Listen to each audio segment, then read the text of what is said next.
गेहूं की खेती में सिंचाई प्रबंधन है।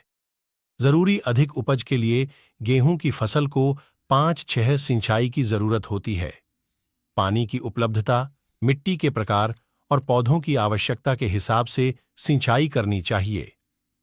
गेहूं की फसल के जीवन चक्र में 3 अवस्थाएं जैसे चंदेरी जड्डीहे निकलना 21 दिन, पहली गांठ बनना 65 दिन और दाना बनना 85 दिन ऐसी हैं जिन पर सिंचाई करना अति आवश्यक है।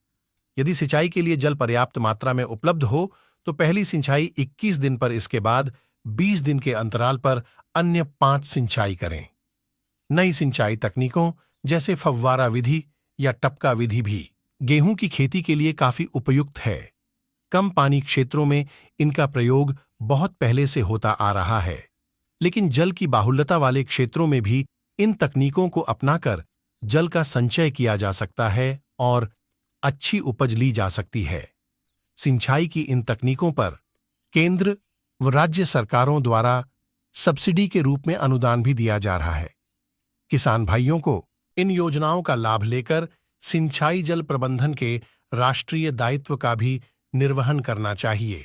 खरपतवार प्रबंधन गेहूं की फसल में संकरी पत्ती, मंडूसी कणकी, गुल्ली डंडा, जंगली जई, लोमडड़ घास वाले खरपतवारों के नियंत्रण के लिए क्लोडिनाफॉप, पंदीन WP 160 ग्राम या फिनोक्साडेन 5 EC 400 मिलीलीटर या फिनोक्साप्रॉप 10 EC 400 मिलीलीटर प्रति एकड़ डज की दर प्रयोग करें।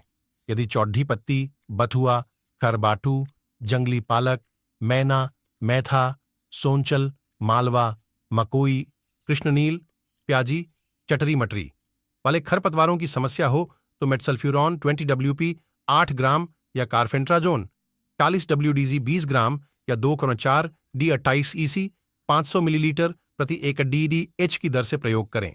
सभी खरपतवारनाशी, शाकनाशी का छिड़काव बीजाई के 30-35 दिन बाद 120-150 लीटर पानी में घोल बनाकर फ्लैट फैन नोजल से करें।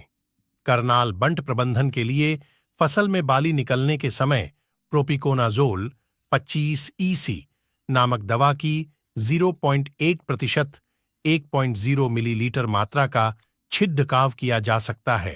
चूर्निल आसिता रोग के लक्षण दिखाई दे तो उसके नियंत्रण के लिए प्रोपिकोनाजोल 25 EC नामक दवा की 0.8% 1.0 मिलीलीटर मात्रा का एक छिड़काव पौधों में बाली निकलते समय माहू की संख्या का आर्थिक क्षति स्तर ETL 10-15 माहू प्रति शूट को पार करने पर इमिडाक्लोप्रिड 200 ACell 17.8 WW का 40 मिलीलीटर एक DDH की दर से छिड़काव करें।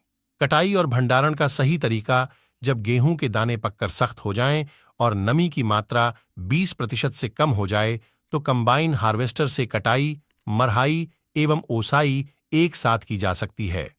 अत्यधिक उपज देने वाली नवीनतम प्रजातियों के प्रयोग से लगभग 70-80 कुंतल हेक्टर उपज प्राप्त की जा सकती है।